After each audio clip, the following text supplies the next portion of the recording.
Magandang araw po sa inyo lahat. Narito ang pagkat-isa upang mapakita ng puppet show. Ang pamagat ay ang Mayabang na Puno! Noong unang panahon, may dalawang puno na nakatayo sa gitna ng kagubatan. Si puno ng mangga at si punong igos. Mabait at masayahin ang puno ng mangga. Mayabang at madamot-damot si punong igos. Pwede bang umalis kayo sa mga sanga ko? Nakaka-istorbo lang kayo. Teka lang, Igos. Sobrang na ang pagkamayabang mo sa mga hayop at tao. Bakit kailangan nilang sumilong sa akin rito, ha? Bakit wala pa kasing lagunang puno? Hay! Walang saysay ang pakikipag-usap ko sa'yo. Hoy, doon nga kayo sa puno ng mangga, wag sa akin. Ano ka ba, Igos? Gusto lang naman nilang gumawa na pugad sa iyong mga sanga. Magaganda kaya sila at magagaling pa kumanta. Oo, wala akong pakialam. At pwede ba, walang sino man ang pwedeng lumapit sa akin, sisirain nyo lang ang mga sanga at dahon ko. Oh, teka lang. Sobra ka naman. Ang sakit mo naman. Magsalita, Igos.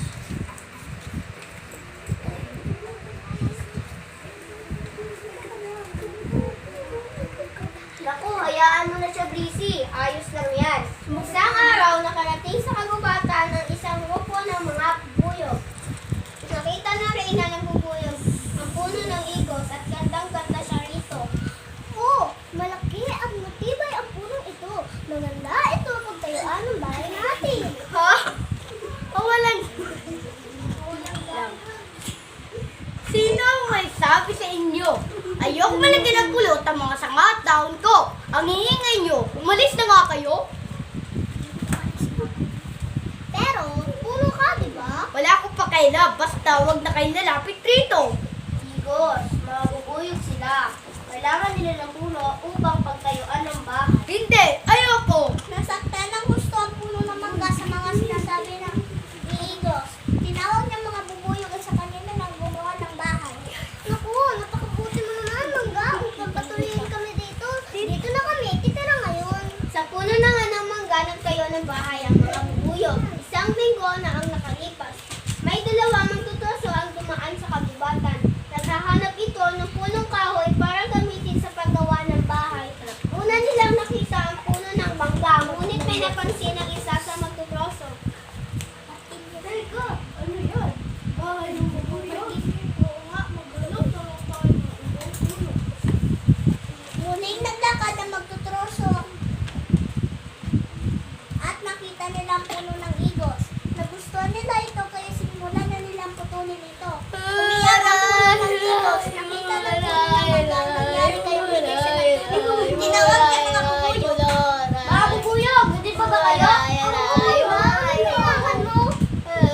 Sa pangalan si Igos, kailangan natin tulungan siya.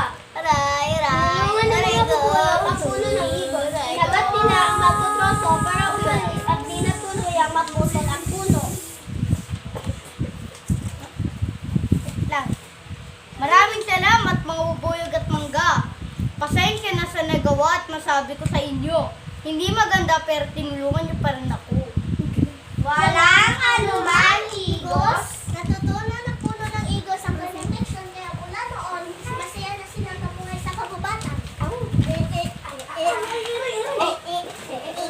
Sabi tayo na. Hoy, ako yan!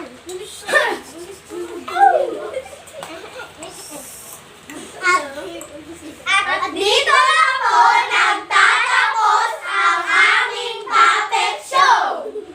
Ang aral sa kwento ay, lahat tayo ay may magandang katangian. Maging mabuti sa lahat at huwag mamataas.